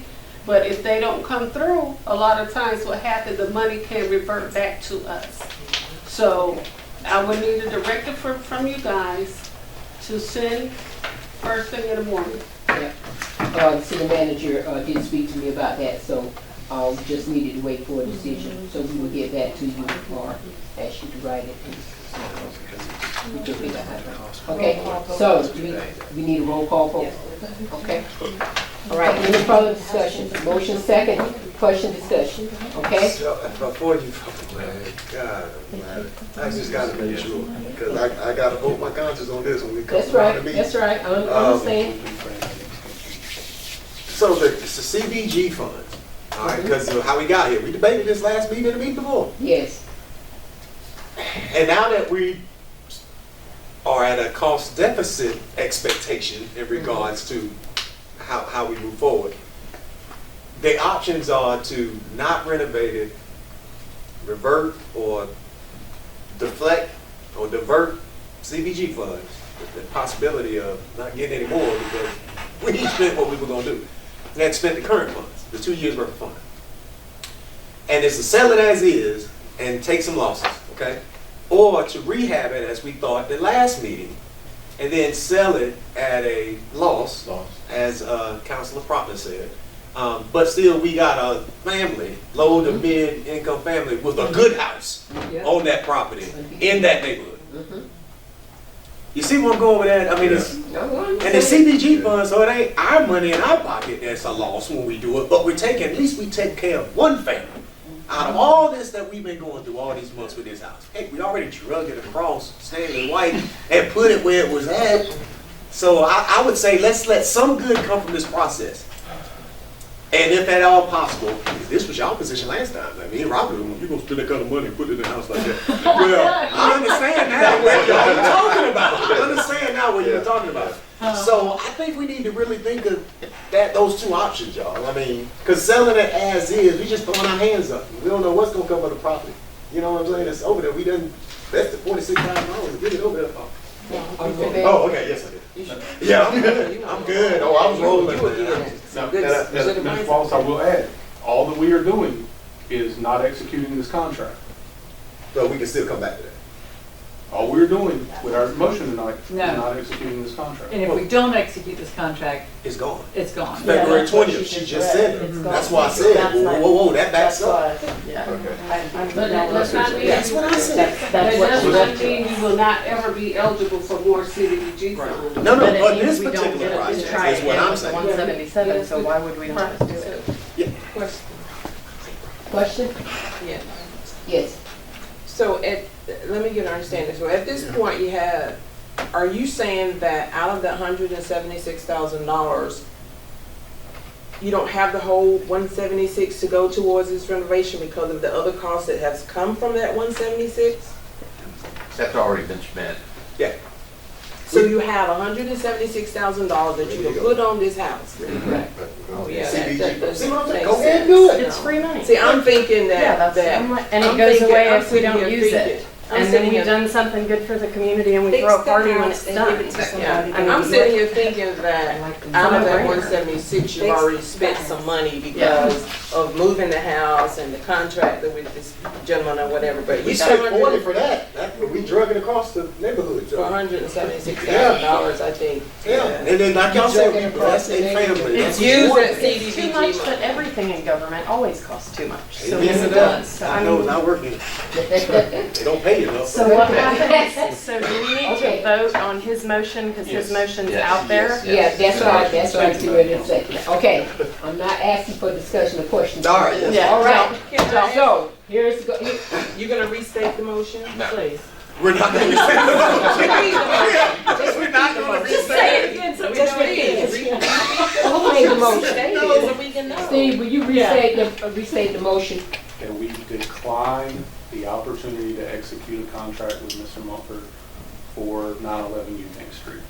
Okay, and there was a second by Commissioner Parham. Okay, and we've had questions, so we need to vote. Roll call. Okay. All right, Commissioner Proctor? So I'm not in favor. What is that? That's a no. So No. I got, Okay. That means you want to do the contract. Right. yes, I want to do the contract. Okay. Correct. Commissioner Walker? No. Commissioner Bryant? Miss, no. Commissioner Strickland? Yes. Commissioner Parham? Yeah, second most, I gotta say yes.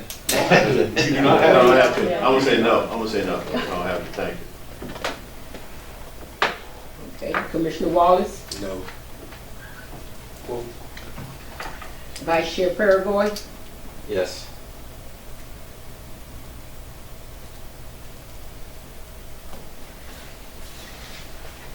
so then, Madam Attorney, do you now need a motion to? The chair didn't vote. Oh, sorry, excuse me. Chair? No, the chair didn't vote. Chair was looking at you. Oh, I voted. I know you did. Okay. I know you did. I was looking at you, but I wasn't looking. I'm sorry. Okay. I cannot leave anybody on the street. No is my vote. So the no's have it. I guess we execute the contract. No, ma'am, No, you you need a motion got now. a motion I'm to do sorry. it. Okay. So that was no, and then we need to vote again to, I make a motion to adopt a resolution to approve the execution of a contract with Ed Munford, owner of the 3rd Street property, the state investment group to remodel the home at 911. Pretty good. for your Eubanks first Street. one. Then I don't mess anything up. And I second it. I love Okay. it. Read it from the middle, right? did you get that? All right. Any questions, discussion? No. None. All right, do we need a roll call? Yes, ma'am. Okay. Commissioner Proctor? Yes. Commissioner Walker? Yes. Commissioner Bryant? Yes. Commissioner Strickland? Yes. Commissioner Parham? Yes. Commissioner Wallace? Yes. Vice Chair? Yes. Chair, yes. Motion carries.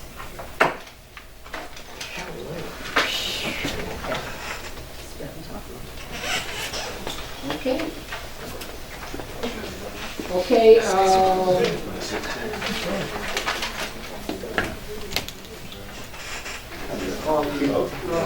we need a report from the executive director. I yield. You do. All right, do we have a housing working group report tonight? Yes. Was previously submitted with the housing work group met on January 21st and had following discussions and recommendations formulated. See, a proposed draft of RDC owned lots that were not for sale was presented. We've talked about that and reviewed. The draft will be presented to RDC for approval at the February meeting, which happened. The draft transfer document for the 10 lots being transferred to the RDC by the county via the city was reviewed. Several issues were raised and recommended that they be stricken from the document, and that's all happened. A new document has been created that is very palatable. And I thank the assistant city attorney for that work. We reviewed the request for the purchase of 837 Pavey Street presented at the last meeting. We support the sale of this city-county owned property. We discussed the options for the 911 Eubanks Street property. Unresolved issues with rental ownership and CB funds remain. So we were just as confused as we were tonight. We reviewed the budget for the Jones Street project and recommended its approval. We reviewed information from a company and Mr. Rex White about tiny house products he sells and found them incompatible with RDC goals and visions as well as community aesthetics. We discussed the use of for sale signs in the RDC. on all available surplus properties. We're opposed to this concept for reasons of negative visual impact, maintenance, and cost. Surplus properties can be shown on both city and RDC websites. And after the meeting, we toured the homes at 822 Green Street and 837 Pavey Street following the meeting. All right, thank you, Vice Chair. Any questions? How's it working? Thank y'all again so much for all the work that you do. Okay, we don't have a report from neighborhood. Did we receive a written report from neighborhood? No. Okay, thank you.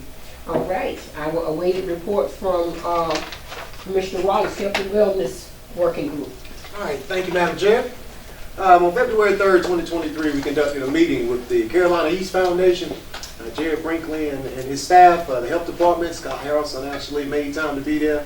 Mayor Odom, our executive, Patricia Bowman, and Teresa Lee and Reggie Jones. We discussed the benefits and limitations of a potential partnership with the Carolina East Foundation. Some of the limitations that were discussed were they can do a lot, but they cannot do payroll and salary obligations, because the biggest barrier in front of the Health and Wellness Center is recurring funding for a program manager, so that we could be great stewards of taxpayer dollars as we serve our community through that center. Just wanted some direction. It was just a discussion. Maybe you always go to somebody smarter than you to point you in the right direction, because that is our barrier right now moving forward. The benefits, what I didn't know, and which I'm glad we had this meeting with them, been living in the neighborhood this whole time, did not know they had this over there. Did not know. My mama didn't know either. I'll tell you that. They can help our patients, being that they're low income, with resources. They can help the center with program costs, equipment, nutrition, patient assistance, medical costs, prescription costs, and transportation, as long as the doctor writes it as a prescription, so they can get back and forth to it. That's beautiful. They just filled all the gaps we had in our program and approach up to this point. The health department jumped in, and they have new nurses coming on. They don't work full time through the week, but they have like 5 different nurses, like 3 to 4 days a week. And they will be semi-available. They will work with us to make sure they supplement what Central's going to do and what Duke is going to do. They also verbally committed to summer use of the Smile Mobile and the benefits of the impending state Medicaid expansion. The great North Carolina General Assembly, who I work closely with, actually grants that, then we're in business. I mean, we're in business. Their projections is 20,000 of the people we serve in this community, or 20,000 additional people in Creighton County, is how they said, will have access to medical assistance, simply due to the expansion. So they're excited about that, and they kind of looked at me, Scott looked at me, tomorrow if that happens, we're ready, but we're in business, okay? Then I heard during that meeting the true meaning of why we were created, yo, as a redevelopment commission. I had not heard that paragraph this whole 4 years I've been up here. February 7th, moving right along, I'm not going to do it, Teresa. February 7th, 2023, the chair of the Health and Wellness work group, and that's the 2 W's there, Council, I don't know if you got this, but I sent it, conducted a meeting with David Heggie, director of the YMCA. He discussed a potential ongoing partnership with the Health and Wellness Center. They have a Live Strong, which is a 12-week cancer support program that assists patients in the following areas. They provide physical, cardiovascular, balance, stretch and reflect, and then flexibility activities. You know, when you first get diagnosed with cancer, they ask you to build up your physical core, actually, so that you can better tolerate the treatments. So, and that's free for our community. They're able to do that free for our patients. I mean, for patients we want to serve. For the elderly, they want to do health forums, chair aerobics, and yoga for people in the community. The staff available to conduct the aforementioned personal trainers, a sports director, and the mobile fitness coaches. They were all in, y'all. They were all in because they see a need and they want to fill it. They also can assist us with diabetes prevention. They say they specialize in the pre-diabetic patients by doing exercise and nutrition. You know, when they tell you, all right, you're pre-diabetic, you need to change your diet, you need to do this and that. They assist patients with that, but you have to be Medicaid eligible to participate in that program. The children's program, safety around water courses, lifeguard training for 14 and up, and they almost guarantee you a job during the summer after you complete that course. Sports, midnight basketball, and a volleyball event this summer. We're not waiting for Stanley White Center to be built. YMCA has stepped in and they are ready. Yes. They are eager. So, now that the camera's on, like the president, Mr. Strickland just said, the partnership between the Redevelopment Commission and the YMCA will be holding a community roundtable in March. We ask sororities, fraternities, clubs, educators, barbers, law enforcement, etc., etc. Alderman, property development, doesn't matter. If you have a stake in the community, we would love to have you at that table. And we're going to discuss the community approach that we're going to try to provide for the children of the community that we serve. While we wait for the Stanley White to get constructed, because what we noticed when Stanley White left, okay, the opportunities are sparse for students that live in that greater Duffield area. They're on the street, y'all. And if you don't believe me, just ride around in the summer around 9, 10 o'clock. You'll see them running back and forth. I mean, they don't have anything to do. Courts are not in the Stanley White.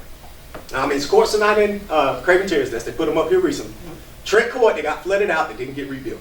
They don't have Stanley White. Thank you to the city for putting another court up there like they have with inclement weather. And if it's too cold, you don't see them out there shooting ball now. It's too cold. All right, so they have nothing to do. The YMCA sees that and they want to fill that void. So we want to partner. They discussed having like I told you, that midnight basketball where they leave the YMCA open Friday and Saturday night, so kids aren't out in the street. And they want to start this now. They don't want to wait. I mean, he was eager. So I just want to give a shout out to Mr. Heggie. He's very interested in partnering with us. February 7th, yesterday, I traveled to Durham to visit with the students and potential interns of the Health and Wellness Center. And after we had an inspirational and leadership type of discussion in the auditorium of Durham, the new student center, it's beautiful, y'all, it's beautiful. I've never seen the excitement of young folks actually coming up and wanting to partake in what we're doing. Y'all, I got approached by 3 EMT students that need to find intern hours. I said, can you do anything with EMT? And then I had, physician assistant, 2 of them. Can we do something? I said, look, let me tell you, y'all medical professionals, come to Newburgh, we'll figure something out. We just need you to come to Newburgh. We need that human capital. Y'all, EMT, come on to Newburgh. Yeah, and we'll figure it out. That's right. But they want to do and participate in our program. So that trip was well worth it. MOU secured, Health Department, Durham Tri, and North Carolina Central University. When I get them cleaned up, I will send them to our council. What we have not that hasn't been secured is RCS, Mercy Clinic, and Duke University. We hope to see Duke here, per my next item, during the field trip. The field trip is tentatively scheduled for next Friday, February 17, 2023. We're waiting on Duke University. That's the one piece that needs to give the final confirmation. But at 9 o'clock, we will leave here around, I guess 7 to get there by 9. But at 9 o'clock, we will be at the CARE Health and Wellness Center, and we'll stay there until 11:30. We will travel to North Carolina Central, where they will host us and provide us lunch, and they will do a health and community health presentation to us from North Carolina Central while we're there eating. It'll be like a semi-working lunch. We'll be eating while they're doing the presentation. 1:30, we are to be at Duke's Lincoln Health Center, and we will stay there until 3:30 so we can learn. Okay, that will assist me in writing as what came out that meeting. It was dangerous. So I can write the job description for the site manager. Now, while I was with Commissioner Proctor, when she was talking about the funding, and we're working at a deficit type of approach, I was told during that meeting that that's my problem. That's my problem. The city's not going to be able to help. They said the city don't have any money to help with that problem. They got us Katricia, so what am I asking? So when you say we're working deficit, I could use that $100,000 profit so we can at least get this thing started whenever when they break ground and we're ready to go. And y'all, I will end this report like this and tell you all of our partners are 10 toes down committed to helping this community. They see a need, they want to address it. They see suffering, they want to heal it. They see a challenge, they want to overcome it. You were in the meeting, all of them. All of them was in there. Every last person I met with, even the hospital foundation was the best because they started really spitting out what they can do and want to be a part of this. So we're ready to go. If we get the program manager, I don't have to do any more reports. We're ready to go. They already gave verbal commitments. MOUs are coming in, and once we get the rest of the MOUs, we're ready to go. But the program, I say it again, anybody with any ideas for that program manager, I'm all in. Because that's the one barrier we have. Yes, ma'am. So there was a program in Atlanta where somebody would be an employee of a nonprofit, but their job would be based at a community center. So like, I don't know who would have the funding here, but do we have an RCS? Do we have a well-funded nonprofit? I know it's New Bern, so nobody's like, printing money, but could they assign a person to the So there are a lot of good nonprofits here, a lot of them that are doing well. There's a lot of smaller ones, two more smaller ones than anything else. But there's a lot of great nonprofits here that could possibly. And there's some like insurance and whatever issue. I mean, there's some stuff like that, but it's like paperwork from I didn't know what all the documents looked like. I just know they did that. Yeah. And the reason why I said that's why we need to see. That's why I straddle that, buddy. I learned that the first couple of weeks. I did it several times. But again, with the person we get an MOU with great with that nonprofit, they gotta understand we're entrusting you with $350,000, probably more than that by the time we get started. Taxpayer dollars, so you're responsible for this thing. And then we heard in the meeting, the program manager answers to us. He shocked me. The first time I heard that, I thought it paid for it. So they actually answer and will report to us and will give a report to at these meetings on the progress of the Health and Wellness Center. Last thing I'm gonna say, I promise to you, I won't say nothing else there. When you're thinking of this community, I said this in a meeting, and the Carolina Foundation met me out. It was like, boy, I never heard it put quite like that. All right, the people in that community, all right, are usually the ones that have a job and are working, are usually working enough and making enough they don't qualify for Medicaid. All right. So usually, if you're working, you're low income to mid, you don't have enough money to pay the premiums for external insurance. So the only option this community has, the majority of them, is to go to the emergency room, which we all know is $1,500 as soon as you sign into that little computer portal. $1,500 minimum, irregardless if they give you a Band-Aid. $1,500. If you ride an ambulance, go and chalk it up to $3,500. Okay, that's all they got.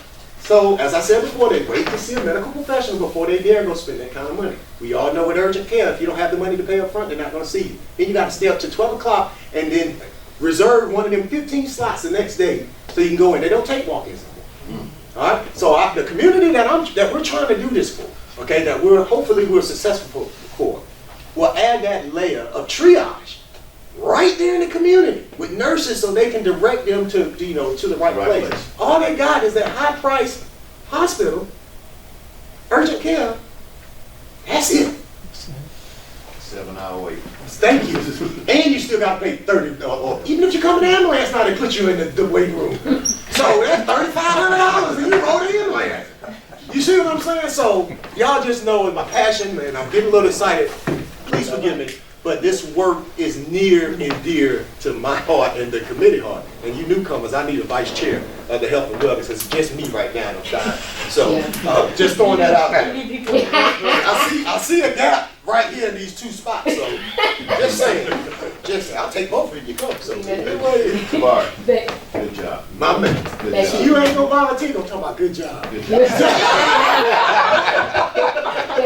Thank you so much, Commissioner Wallace, and he's certainly right. We had a great meeting, and we're looking forward to the Health and Wellness Center. As I spoke to him and told him, the horses left the barn, and it's not going back in the barn. You did tell me, yes, Jerry. You did. Yes, you and did. so, and thank you so much for meeting with David Haggett, honoring that request. So, is there any more questions of Commissioner Wallace before we move on? And we will continue the reports, as you can see, from Health and Wellness, Neighborhood, and the Housing Working Groups. I just want to say thank you for all the hard work that you put in meeting with these individuals and discussing the need for this Health and Wellness Center. It's a dire need for our citizens in the community. I tilt my hat to you, and I don't even wear one, but I tilt my hat to you. Excellent job, and I look forward to working with you and the commission in any way that I can. I wish there was some other capacity that I could really serve in But I'm definitely here to see that this wellness center, some shovels there, shovel ready to go and get this building erected. Once we get that building erected, Ready to go. you're ready to go because you have worked diligently to provide, to help get some services there. And I just want to thank you, and whatever I can do on my behalf as a Board of Alderman, I'm just one alderman, but I can talk to other aldermen because there's other aldermen that feel the same way I do. There's a dire need for this. Thank you so much. Thank you so much. Thank you. And this commission, because all of you have worked diligently. You worked hard and you've given your time, and I look at that as a plus when you have dedicated individuals, as y'all have been, and I hope you continue to be moving forward. I know you will. Thank you, thank you, thank you, thank you. You're very welcome. Thank you. All right, our next, item is, new business. Staff, do we have any new business tonight? Okay, all right. Commission, any? Commissioner Parham? I'm good, thank you. Commissioner Martin? None. You sure? Okay, all right. All right, we do not have a closed session, tonight, so again, we'll see you back in March. I don't think, we got some, things that we need to discuss, and I don't think we're gonna have a special meeting, but if we do, we will poll you to see. Again, thank you so much, again, welcome, and thank you so much for joining the Redevelopment Commission. We look forward to, working for you. Thank you, Alderman Best and Alderman, Creel, and to our, attorney that keeps us. Thank you, we appreciate all that you do. All that you do, we appreciate it. All right? And public, again, thank you so much. Thank you so much for all that you do. And to our staff, thank you so much. We appreciate you. All right. Motion to adjourn. We need a motion to. Second. Do we have a second? Okay. All in favor? Aye. All right. The meeting is adjourned.